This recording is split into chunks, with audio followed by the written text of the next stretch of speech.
Kisah nyata seorang TKW dari Jawa Timur yang nyaris mati dalam peti es, tapi hidup dan tersenyum. Sebuah kontainer pengiriman dari Kamboja menuju pelabuhan Haiphong, Vietnam, membuat gegar pihak kepolisian dan petugas bea cukai. Dalam kontainer yang nyaris beku itu, petugas menemukan satu peti es besar yang mencurigakan, diselimuti lapisan-lapisan plastik dan baja tipis. Awalnya mereka menduga itu adalah bagian dari jaringan penyelundupan organ atau mayat manusia. Tapi tak ada satupun yang bisa menebak apa yang akan mereka temukan di dalamnya. Dengan jantung berdebar, petugas membuka satu persatu lapisan pengaman. Saat bagian terakhir dari peti es dibuka, aroma dingin menusuk keluar, bercampur bau antiseptik dan plastik. Dan disitulah sesosok tubuh perempuan muda tampak terbaring. Tubuhnya utuh, matanya tertutup, kulitnya pucat. Semua orang berpikir dia sudah meninggal. Namun detik berikutnya, keheningan berubah jadi kepanikan. Mata perempuan itu perlahan terbuka lalu. Ia tersenyum. Senyum lembut yang membuat semua orang yang melihatnya langsung mundur beberapa langkah, tak percaya dengan apa yang mereka saksikan. Ia hidup. Ia sadar. Dan ia tampak sangat tenang. Perempuan itu kemudian dibawa ke Rumah Sakit Umum Hanoi dengan pengawalan ketat. Kondisinya stabil, tekanan darah normal, meski suhu tubuhnya masih di bawah rata-rata. Pihak rumah sakit dan polisi dibuat bingung. Bagaimana bisa seseorang bertahan hidup dalam suhu hampir beku selama lebih dari 48 jam? Namanya ternyata adalah Sri Wahyuni, 27 tahun asal Jember, Jawa Timur.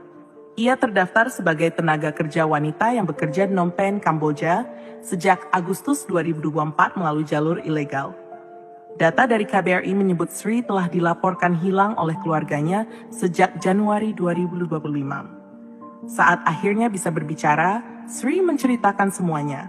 Suaranya lirih, penuh luka. Ia berkata pelan, "Saya pikir saya akan mati di sana.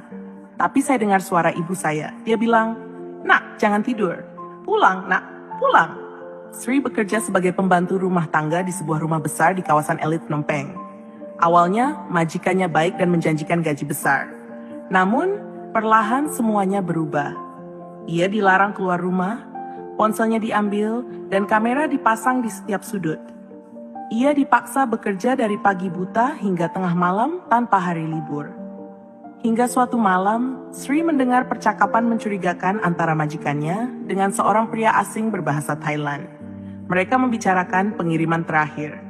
Besoknya, Sri diberi makanan yang membuatnya pingsan.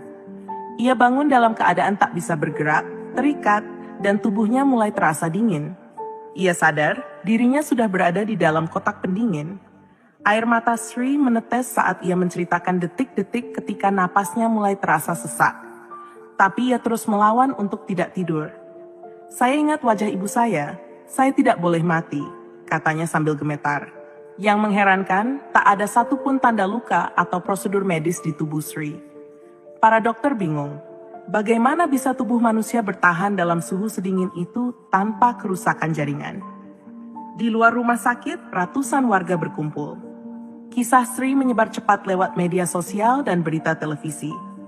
Banyak yang percaya ini bukan hanya keajaiban medis, tapi ada campur tangan sesuatu yang lebih besar. Beberapa warga Indonesia di Hanoi menyebut Sri sebagai perempuan dari es yang diselamatkan oleh kekuatan gaib.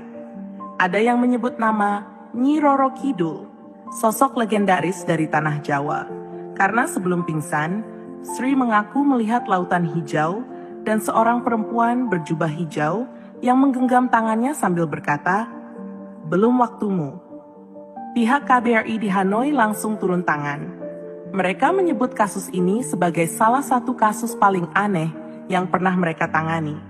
Namun fokus utama mereka sekarang adalah membawa Sri pulang ke Indonesia dengan aman dan mendalami siapa dalang di balik pengiriman peti es tersebut. Namun, cerita ini belum berakhir. Beberapa hari setelah Sri ditemukan, satu lagi kontainer dari Phnom Penh dicegat. Kali ini tak hanya satu peti, melainkan 3. Dan dugaan paling menakutkan muncul. Jangan-jangan ada lebih banyak korban seperti Sri di luar sana. Sindikat ini ternyata sudah berjalan lama, menyasar para TKW ilegal dari Indonesia, Filipina, dan Myanmar. Mereka dijanjikan pekerjaan, tapi pada akhirnya dijual untuk praktik gelap perdagangan manusia dan organ. Sri kini menjadi saksi kunci, tapi hidupnya masih terancam, karena orang-orang yang pernah mengurung dan ingin membekukannya belum semua tertangkap. Saya tidak ingin mereka membekukan perempuan lain seperti saya, ucap Sri saat diwawancarai. Ia tak ingin jadi korban lagi, ia ingin jadi suara, dan mungkin jadi penyelamat bagi yang lain. Dan disinilah cerita ini dimulai.